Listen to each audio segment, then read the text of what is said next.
Tiene televisión y por supuesto en esta asociatividad comunicacional con Radio Sago. Presentamos de inmediato a nuestro segundo panelista, Rodrigo Sepúlveda. Tiene nombre y apellido de un concejal por Río Negro. Él tiene mi mismo nombre y apellido, justamente. Eso, bien, con confianza, bien. Claro. Si tiene confianza, ¿eh? Sí. Él le confía a usted. Exactamente. Ahí está, muy bien. Bueno, Rodrigo Sepúlveda es asesor pedagógico y trabaja en distintos establecimientos educacionales. Dice conocer y manejar la reforma educacional al revés y al derecho como la palma de sus manos. Queremos saber si efectivamente es así y bueno, este ha sido un tema muy polémico desde el punto de vista que se ha cambiado inclusive la cantidad de impuestos que se pagaban hace tiempo atrás. Ahora no estamos hablando del IVA, sino que se va a azotar un poquitito a las grandes empresas de nuestro país para que cancelen un poquito más de impuestos y de esa forma juntar ¿cuántos son? ¿8.000 millones de pesos? 8.000 millones de pesos. 8.000 millones de pesos para que pueda funcionar de forma correcta. De dólares. 8.000 millones de dólares para que pueda funcionar esta reforma educacional de forma coherente, buena y que vaya por un hilo conductor con el beneficio para la población y específicamente para nuestros estudiantes. Conversemos un poquitito, ¿está bien? ¿Está más o menos? ¿Falta algo? ¿Va a quedar la escoba? Hemos visto reportajes a través de la televisión en estos últimos días, donde efectivamente puede haber una inmensa reforma educacional, pero si no hay profesores comprometidos, profesores bien capacitados, ¿cierto? Es imposible que la reforma llegue a tener buenos éxitos en el futuro. Parto con una anécdota a raíz de su planteamiento. Una alumna de primero medio el otro día me dijo, hace una semana, me dijo: profesor, usted que es crítico, critica muchas cosas, lo critica casi todo. Y yo le dije, muchas gracias por tu comentario, haciéndole ver que ser crítico de esta forma era algo positivo y efectivamente lo que uno viene a hacer con la reforma educacional y con distintos temas es a poner un punto de vista crítico sobre la mesa. No sesgado, hay que reconocer las cosas positivas, pero fundamentalmente yo soy profesor y como tal tengo mi punto de vista claro respecto al rol que desempeño.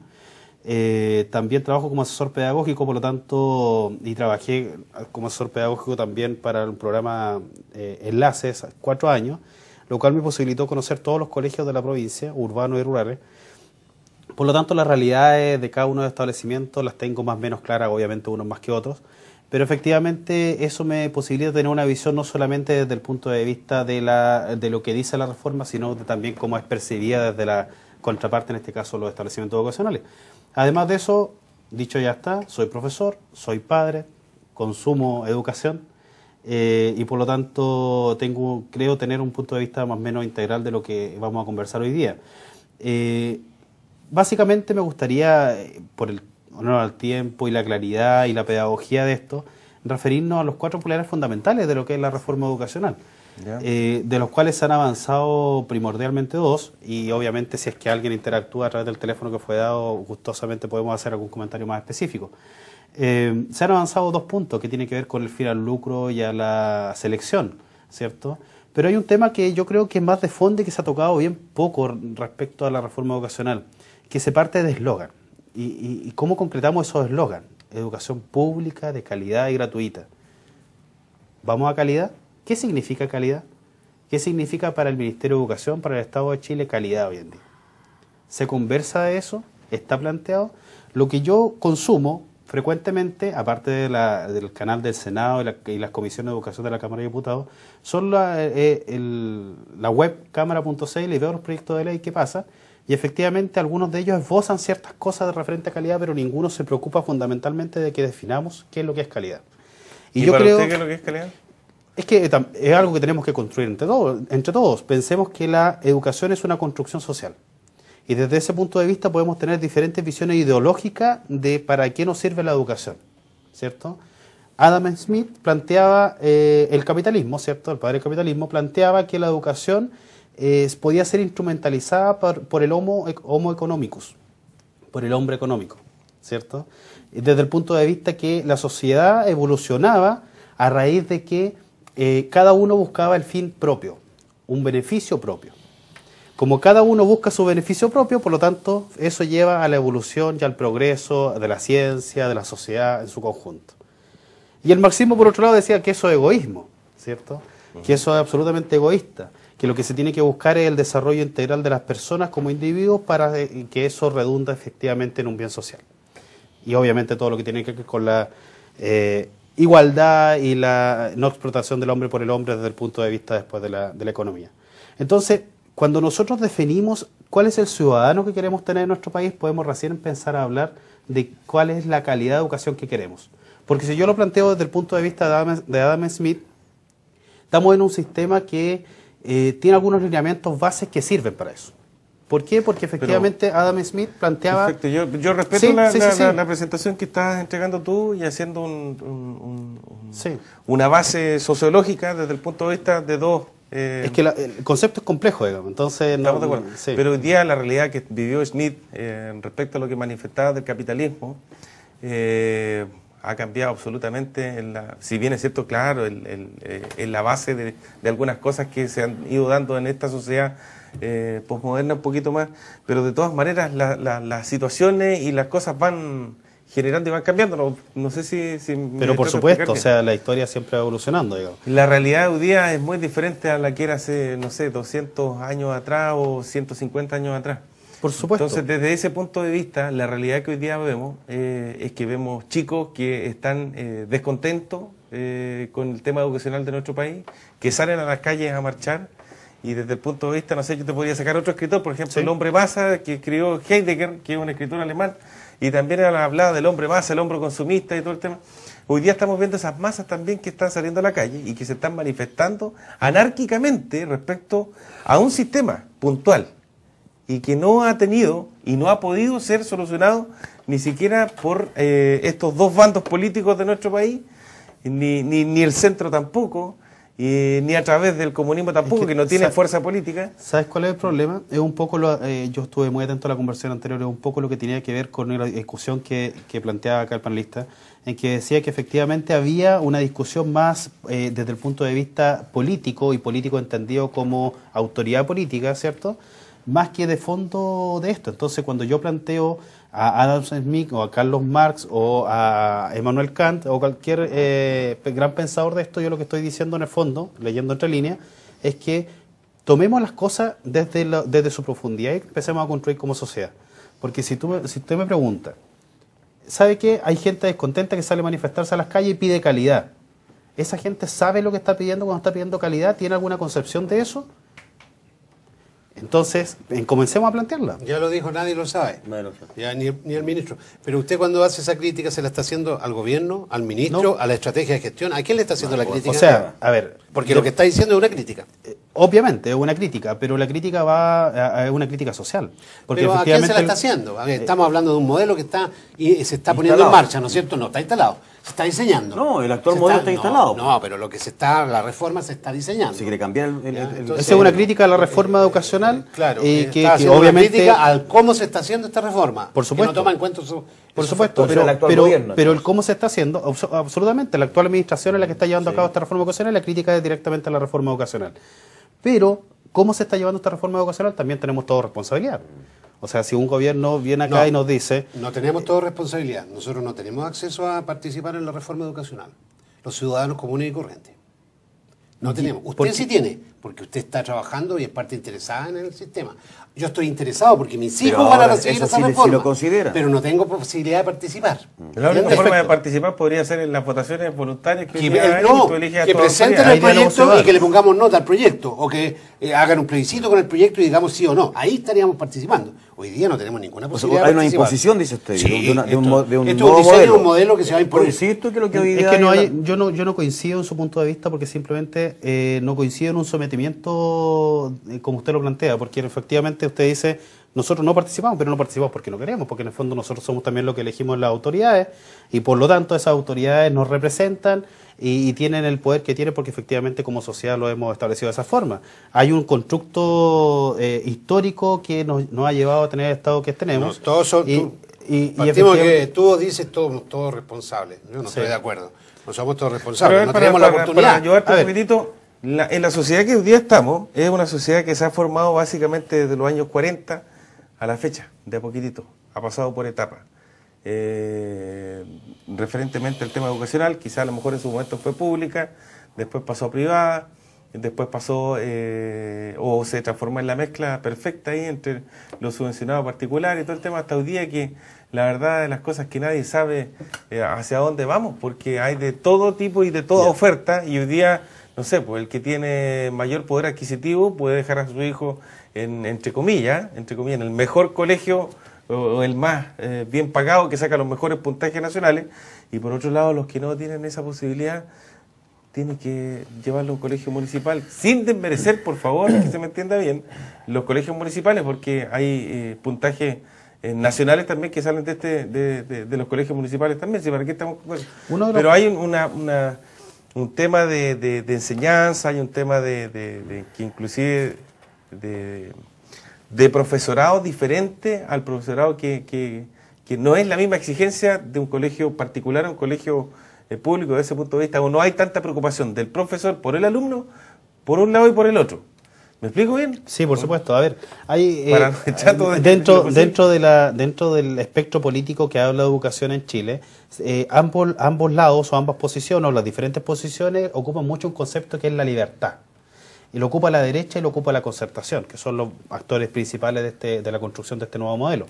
Y efectivamente uno se pregunta, bueno, hoy día en el actual sistema la libertad es bastante reducida, porque ¿qué oportunidad tiene la madre que vive en un campamento en Raguel Alto de llevar a su hijo a la escuela que está a 3 cuadras versus llevarlo a un colegio de creación que está al otro lado de la ciudad?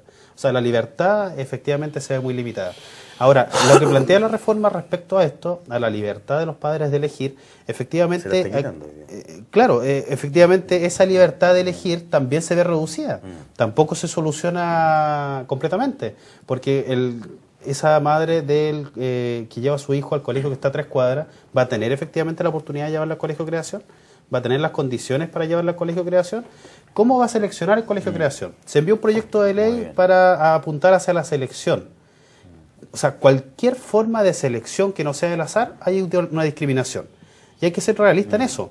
El concepto de discriminación tiene una concepción bastante peyorativa hoy en día y dicen no discriminar, lo cual uno... Lo mismo que el lucro. Claro, entonces todo lo estigmatizamos de forma negativa, pero efectivamente cualquier forma de selección es una discriminación. De lo que nos tenemos que poner de acuerdo es cuánto discriminamos, cómo discriminamos. El azar es una vía que está planteando el Ministerio de Educación. Rodrigo, bueno, son varias cosas. Estaba escuchando detenidamente, muy interesante escuchar una opinión muy distinta a lo que habitualmente uno escucha. Te escuché decir, yo consumo educación. Ahí me preocupé un poquito. Lo dijiste irónicamente. Intencionadamente. Sí, también, sí, claro. También hablaste de una especie de ideología educacional, que todos tienen una ideología distinta, una visión distinta en base a lo que tenemos en la educación. Y también dices, te voy a preguntar mejor, cuando tú haces una crítica al actual modelo, no al que se pretende imponer o como sea. Estás criticando la forma como se está poniendo. Sí, cuando tú hablas de el actual modelo de educación, por Dios, ahora recién da la impresión que en los últimos años descubrimos que la educación pública era mala. Yo me recuerdo que en el año 2002, 2000, ya los colegios municipales estaban perdiendo alumnos en beneficio de los colegios particulares subvencionados. Porque en la mente de los chilenos está que en los colegios particulares subvencionados está la mejor calidad de educación. No sé por qué. Me da la impresión que para cualquier apoderado, si tú le preguntas, hay encuestas que dicen que si tú le preguntas, ¿dónde le gustaría a usted llevar a su hijo? ¿A un colegio municipal o a un colegio particular subvencionado? Hay un 60... un poquitito, yo no puedo dejar de hacer este comentario. Estuve el otro día reunido con un rector, amigo de un colegio acá. Me cortó la pregunta, pero brevemente no, porque es sumamente importante esto. No sé si ustedes están al tanto. Yo personalmente quedé a boca abierta y me dice que, voy a mencionarlo, ¿no? Del colegio Losorno College. Y me mencionó que hay alumnos en tercero o cuarto medio para subir el ranking, el ranking de notas. Que se van a otros colegios del municipales. Colegio particular se van al colegio municipal de Rahue, y en el colegio municipal se les sube el puntaje solamente. Echa la ley y echa la trampa, dicen. Exactamente, y salen con un tremendo puntaje finalmente y salen ponderación de nota. Postulan en la universidad. Ponderación de nota. Eso está pasando ya y hace confirmado. Confirmado. Bueno, voy a mi pregunta. Este año. Voy a mi pregunta, anterior. Rodrigo. Sí. Rodrigo, voy a preguntar. Pero ya lo que tú estabas comentándole al respecto. Cuando hablamos de este mal modelo, hablamos específicamente de la educación pública, dejamos de lado los colegios particulares subvencionados o particulares No, yo hablo de la educación. Y también otra diferencia respecto de la mala calidad. Hablemos de la calidad. Estoy hablando específicamente del punto de calidad que tú hablas. Yo hablo de la educación. Para mí no es bueno el nivel de segregación que hay entre, y voy a incluir otra cosa que probablemente tampoco han escuchado, y voy a incluir los colegios particulares pagados. Y junto con los particulares subvencionados y los municipales, porque efectivamente ese nivel de segregación para mí también es nocivo. Porque efectivamente estamos criando chilenos clase A, chilenos clase B, chilenos clase C. Respondo la otra de los planteamientos que tú hiciste con otra anécdota. Hoy día conversé con una niña del colegio Luis Pasteur, alumna de cuarto medio, me decía que estaba postulando una beca de la Pontificia Universidad Católica para poder estudiar allá y eventualmente poder financiar sus estudios. Yo le decía, bueno, efectivamente su situación económica, la única posibilidad que tiene efectivamente para acceder a la Universidad Católica, estudiar cualquier carrera allá, es una beca, si no, no puede. Pero yo le decía que efectivamente si ella lograba conseguir esa beca, que lo hace y allí también pasó su planteamiento, lo hace porque en los 4 años ha tenido excelentes calificaciones. Y está demostrado que los alumnos que han tenido excelentes calificaciones en los 4 años de enseñanza media les va bien en la universidad, independiente del colegio que salgan, digamos. Entonces, en base a eso se forman estas becas de la Universidad Católica, de la Universidad de Chile. Y yo le decía, bueno, efectivamente tu vida va a estar absolutamente solucionada si te adjudicas esta beca. Y fíjate tú que no solamente porque la Universidad Católica fue a ser mejor que la Universidad de los Lagos, o que la Universidad de Santo Tomás que está acá al lado, o que la Universidad de San Sebastián, sino porque el entorno social en que tú te vas a desenvolver, efectivamente va a significar para tu futuro una cuestión distinta. Y eso es lo que nosotros estamos cultivando también en la educación particular pagada, particular subvencionada y municipal. Cuando el establecimiento educacional particular subvencionado se compara con un municipal, se está cometiendo un error, porque el establecimiento municipal no selecciona, el municipal sí. Y fíjese que no selecciona, y no todos seleccionan conocimientos, muchos seleccionan familias con plata. ¿Cierto? Pero entonces, ¿cuál es la explicación, Rodrigo? Por favor, ¿cuál es la explicación? El por qué, lo decía Marcelo, los colegios particulares subvencionados y particulares, quieran o no, no seamos ciegos, son mejores en su rendimiento, en la PSU, en todos los, las evaluaciones que se han hecho, mejores que los colegios municipales. Eso significa, para mí, como cualquier ser humano podría entenderlo así, que se enseña mejor o hay mejor calidad en la educación en los colegios que hoy día son pagados o subvencionados. Porque las diferencias, las brechas son enormes en los puntajes, por ejemplo, la PSU, entre los colegios particulares subvencionados o particulares y los municipales. Que la municipalidad dame una explicación lógica para entenderlo. Sí, selección. Básicamente la respuesta para eso es selección. Selección de alumnos y selección de profesores. Los alumnos son seleccionados junto a sus familias y por lo tanto eso da un capital cultural mayor a un alumno que entra sin selección a un sistema municipal. Junto con eso, los colegios particulares subvencionados tienen mucha mayor autonomía respecto a los contratos laborales que tienen con sus docentes versus municipales. Entonces, otro tema. Efectivamente, ahí ellos pueden seleccionar mucho más fácilmente o cambiar profesores, cambiar profesionales. Y claro, y el sistema municipal está medio amarrado en algunos aspectos. Absolutamente. Y por otro lado, la selección de los alumnos, como le decía. Rodrigo, tú mencionaste la igualdad, ¿ya? Como un atributo o una aspiración. No, la explicación de Carlos Marx, la crítica al sistema... No, pero si tú llevas la igualdad a la educación, tú quieres la igualdad como una... ¿hay igualdad, no hay igualdad? ¿O tú aspiras a igualdad en la educación? Lo que uno aspira... Tú, no Carlos Marx. Ya, perfecto. Lo que uno aspira como docente es que efectivamente la educación en Chile le permita a todos desarrollarse de la forma que pueden ser mejores personas para formar esta sociedad. Lo cual no necesariamente es igualdad, porque efectivamente yo puedo necesitar un excelente técnico en mecánica automotriz y puedo necesitar un excelente doctor en la clínica tanto. Lo mismo mencionaste democracia, ¿ya? Sí. Y libertad. ¿También son aspiraciones para esta reforma, para esta educación? ¿Son conceptos que tú aspiras que estén contenidos o que sean tomados en cuenta? A ver, lo que pasa es que la democracia... Sean fundamentales, sean los ejes del nuevo modelo. Yo creo que voy a hacer una... Para no hacer absolutamente igualdad, crítico. democracia, libertad y segregación. Absolutamente. Yo creo que los pilares de la reforma educacional no están equivocados si es que efectivamente existe un planteamiento. Y voy a decir algo que suena fuerte. El diablo está en el cómo. Ahí está el diablo, ahí está el problema. Porque efectivamente cuando los estudiantes en la marcha pingüina pedían educación pública de calidad y gratuita, no se referían a lo que actualmente se está implementando. Antes del cómo está el qué. Entonces, si el diablo es el cómo, ¿qué es lo que es el qué? Pero bueno, ¿a qué se referían cuando todo? Dice que no se referían al... No. A ver, de partida existía tan poca claridad como existe hoy día de esos tres conceptos. Pero efectivamente, cuando ellos hablaban de educación pública, no se refería a que los privados sigan haciéndose cargo de la educación y que el Estado les pague a los privados, sino que el Estado efectivamente sea el que dé la educación y la administre. Y que se eliminen los colegios particulares. Absolutamente. Claro. ¿Tú estás de acuerdo con eso? Para ti... No necesariamente. Yo creo que la educación de calidad puede haber aporte de diferentes sectores. Lo que sí estoy de acuerdo absolutamente es con el fin al lucro dentro del sistema educacional, que es otra característica. La igualdad en este concepto, o sea, es tan importante la igualdad, pero los alumnos no son iguales. Las mentes no son iguales. Es un concepto marxista, la igualdad. Por supuesto. Ideológico. Pero en la práctica nunca se va a obtener la igualdad. Por lo tanto, es una mentira. La igualdad es una pomada. Es lo que le respondí. Todos los alumnos son distintos, digamos, y no podemos pretender que todos... Yo estoy siendo claro. más claro en decirlo por su nombre. Por supuesto. Ahora, a todos hay que darle las mismas oportunidades. En ese sentido, la igualdad estamos totalmente de acuerdo. Pero tú vas a entender que un alumno que duerme bien o come bien no va a tener las mismas ganas de estudiar y por lo tanto no va a participar de la misma intensidad con las materias que se le aplican. Por lo tanto, nunca va a haber igualdad en el sistema. Un tema a preocuparse. Democracia. Hoy día se practica una democracia a nivel estudiantil, tanto en los colegios como en la universidad. Incluso en los colegios básicos hay elecciones, presidentes, de alumnos, en fin, y todo esto. Pero resulta que la práctica de la democracia es perversa, porque los alumnos que quieren estudiar, ¿ya? No van a paro. Los alumnos que no quieren estudiar van a paro y representan un 20% del alumnado total o un 30%, póngale un 50% del alumnado total van a paro.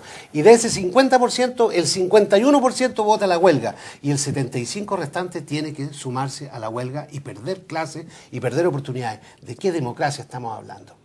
Esa es una democracia perversa, que es la que se practica hoy día en los regímenes estudiantiles, en donde se obliga a los que quieren estudiar, que es la mayoría, evidente, más del 70%, a no poder estudiar. Entonces después uno se pregunta, ¿por qué tienen mejor rendimiento en los colegios subvencionados y los colegios fiscales? Porque en los colegios fiscales se permite el paro, se permiten las huelgas y no se permiten en los colegios ni en las universidades privadas. Y por lo tanto esos alumnos y esos profesores no es que sean mejores, es que van a cumplir con el programa del Ministerio de Educación y ese alumno va a obtener todos los contenidos y por lo tanto va a llegar a la prueba en mejores condiciones y va a calificar en un examen global hoy día aquí en Francia, en Estados Unidos, en cualquier parte. Pero no tiene que ver con que ese no tuvo la oportunidad, sino que voluntariamente el sistema permite que una democracia de los menores, o sea, de las minorías, se imponga por sobre la mayoría. Bueno, ¿para qué hablar de la violencia? Y finalmente la segregación. Pero si el sistema educacional en sí mismo es una segregación, tú segregas al alumno desde el momento en que lo califica, ¿ya? En que le pones un 4 y al otro le pones un 7. Al del 4 lo juntas con los de los 4 y haces un grupo de reforzamiento y los ayudas, ¿no es cierto? Y al del 7 lo dejas que estudie en su casa porque está estudiando bien. El modelo educativo en sí es una segregación, es una competencia. ¿Por qué poner demonio en estas cosas cuando en realidad son cosas que van intrínsecos en lo natural del sistema? A ver, varios comentarios, hay varias cosas planteadas. De partida no comparto hacer una similitud tan directa entre democracia y paro. Creo que es un poco hacerle daño al concepto. Sí estoy de acuerdo que efectivamente contra más paro menos educación existe, pero efectivamente cuando salió Allende elegido con el 36% de los votos para el año 70, efectivamente se reclamaba lo mismo, como alguien que no tiene ni siquiera la mayoría, en ese caso no era ni siquiera la mayoría, porque estaba Alessandri y Radomiro Tomic, que hacían más del 60%, podía implementar cambios tan profundos en Chile. Bueno, es parte del juego de la democracia. Yo no sé si condenarlo así a buena de primera, pero efectivamente comparto que una de las cosas que perjudica la calidad efectivamente son los paros de actividades, indesconocibles. Otra concepción ahí bastante importante, no solamente los paros son los que perjudican la calidad, o sea, estamos hablando que los profesores de los colegios particulares subvencionados y municipales tienen los dos la misma característica. Según estatuto docente, ellos plantean que deben tener clases de horas lectivas, horas de sala de clases, el 75% y el 25% no lectivas. Eso no se cumple. Ni siquiera eso se cumple, ¿se fijan? Y la OECD lo ha dicho y está absolutamente comprobado. ¿Por qué? Porque nos consideran los minutos de recreo incluso como horas no lectivas, ¿se fijan? Entonces hay una serie de condiciones ahí. Yo creo que con todo esto, el diagnóstico que se está haciendo para implementar la reforma es hipócrita.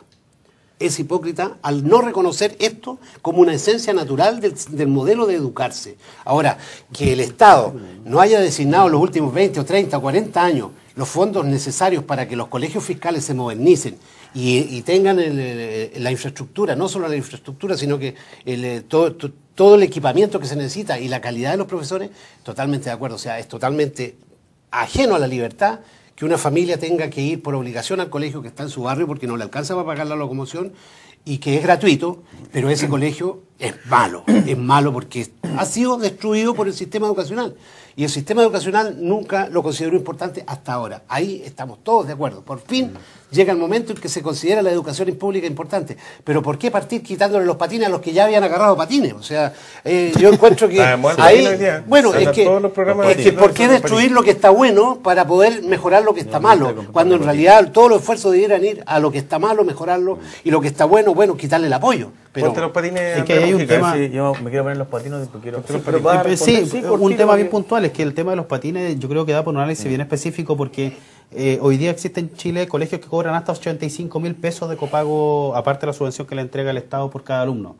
Y el Estado dice que efectivamente esa plata la va a aportar finalmente el Estado, ¿cierto?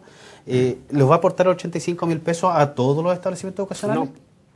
¿A los que cobran 85, a los que cobran 15, a los que cobran 0? No se sabe en realidad. Porque el proyecto tiene más preguntas que respuestas el proyecto, absolutamente. Sí, así es. Pero es un tema. O sea, ¿cómo pedimos igualdad, equidad si efectivamente no va a tener la misma cantidad aprovechémoslo bien. Sí, yo creo que la igualdad está en las oportunidades, en las condiciones. Para todo igual, perfecto. ¿Puedes tranquilizar a Raúl un ratito para que yo pueda preguntar? ¿Pero por qué no? Oiga, pero si yo lo dejé tranquilito a usted tocar sus temas. No, solamente yo no lo vería tan oscuro ni tan perverso como lo ve. Yo creo que lo rico de la democracia es poder manifestarse, pero con respeto. El diagnóstico es hipócrita, y de ahí no puede salir nada bueno. Yo también concuerdo contigo en que la violencia, el vandalismo y otro... No, solamente decir eso. Ya. Yo quiero... A mí lo que me preocupa es una cosa, porque hemos hablado en demasía, digamos, este tema de la reforma es muy compleja, pero hay una cosa que me preocupa, que hoy día con esta reforma, algo que le preocupa a los padres, bueno, lo que más he escuchado yo en los papitos y mamitas, es que hoy día con esta reforma se le quita la posibilidad al ciudadano a elegir dónde quiero yo poner a mi hijo.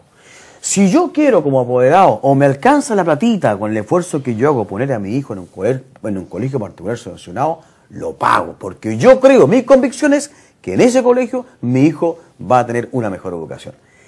Con esta reforma se coarta esa posibilidad. Sí, ahora siendo sincero, en el actual sistema tampoco está muy clara, porque efectivamente depende de la capacidad de pago poder elegir. Nada más que eso. Ahora, con esta, claro. El yo elijo, eso es lo que a mí me preocupa. Sí, ¿Se termina ese yo elijo? Ya. Si se forma un sistema que el azar sea la metodología, efectivamente. ¿Tú crees en la capacidad del ministro de Educación para llevar a puerto este tema?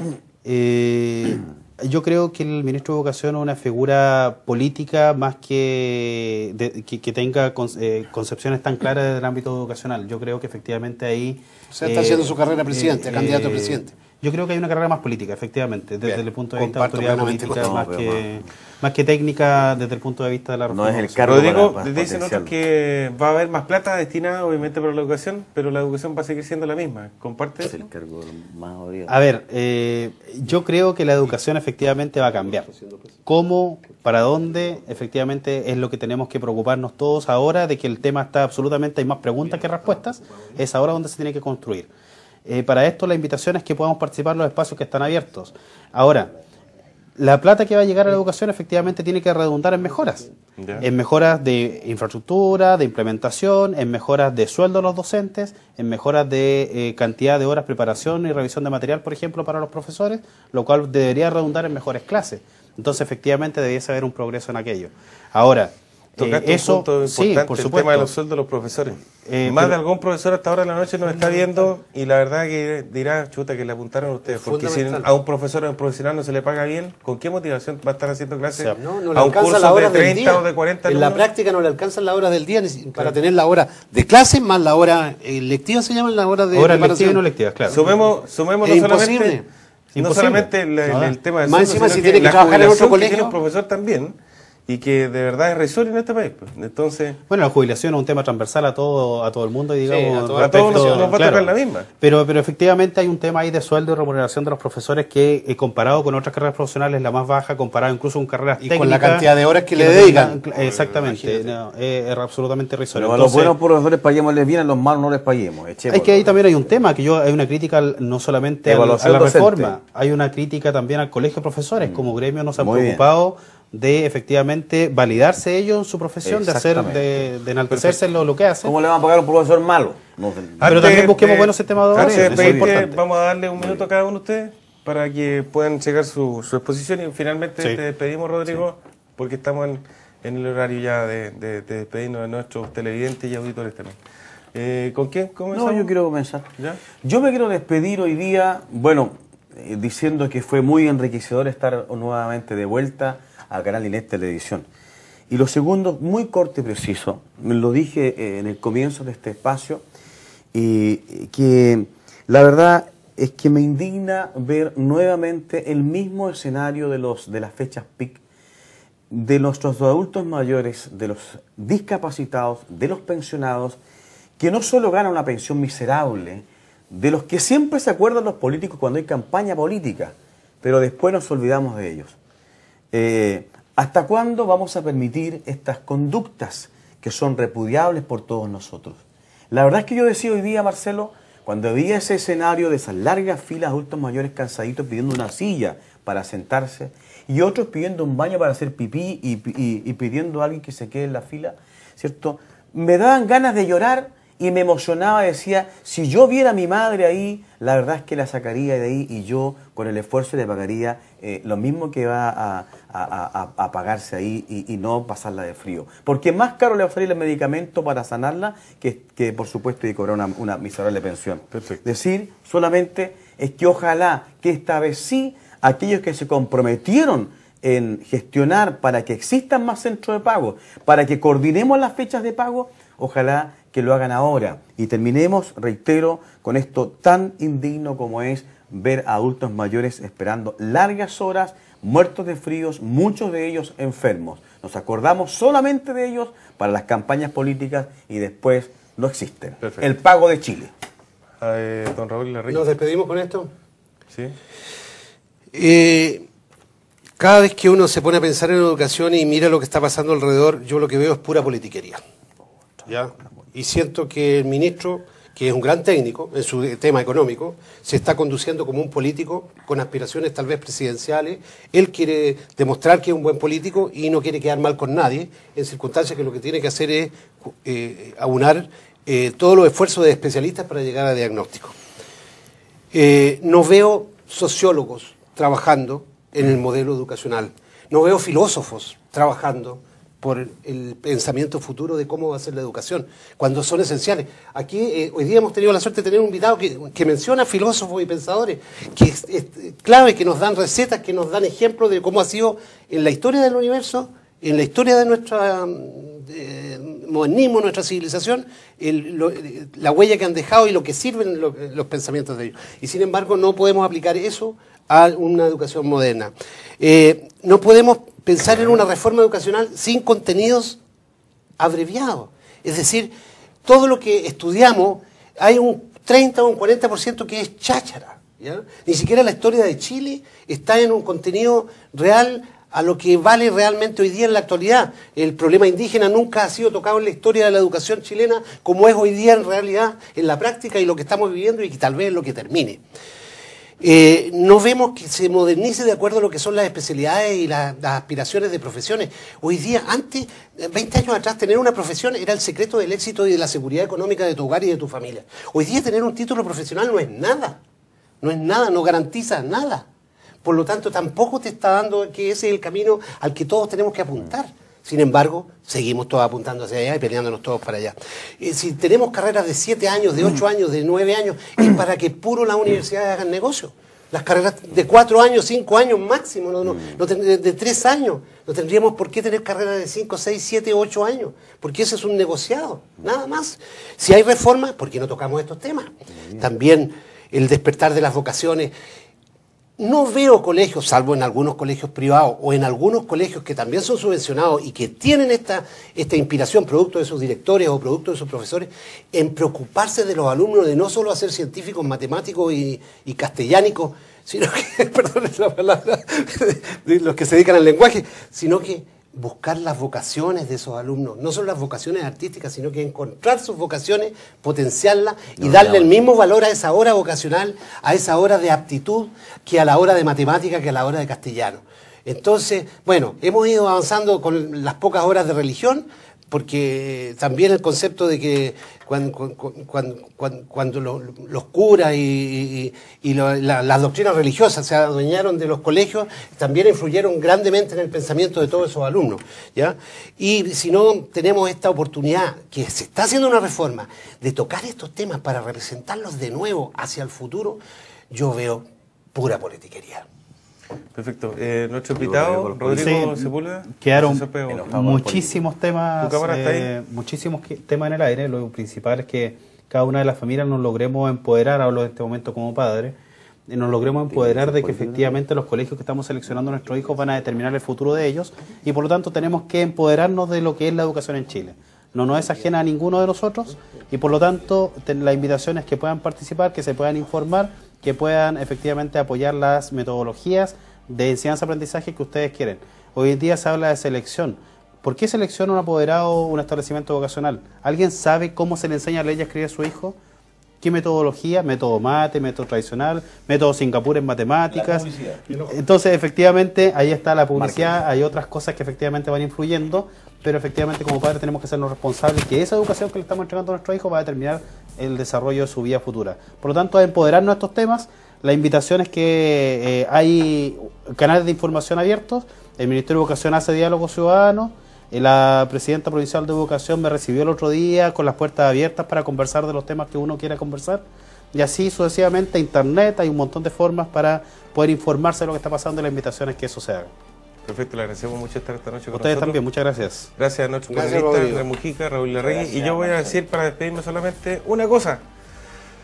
Para que cambie la educación, súbale el sueldo a los profesores. Subiéndole el sueldo a los profesores, vamos a tener a maestros entusiasmados y los resultados se van a ver en las aulas, obviamente, y los productos finales, que son nuestros niños, van a salir felices y contentos porque, vuelvo a insistir, si se les sube el sueldo a los profesores, es muy simple. Vamos a tener profesores motivados y con buenos resultados en las clases.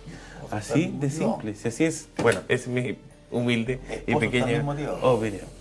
Que estén muy bien. Un abrazo y nos vemos la próxima semana, estimados televidentes y auditores también. Queda con ustedes en la noticia Luis Américo Veloso en televisión y en Radio Sago queda Claudia Mora leyendo noticias hasta hora de la noche. Muchas gracias a todos ustedes por estar con nosotros una semana más y que lo pasen pero muy bien. Un abrazo y feliz 18 de septiembre. Un abrazo.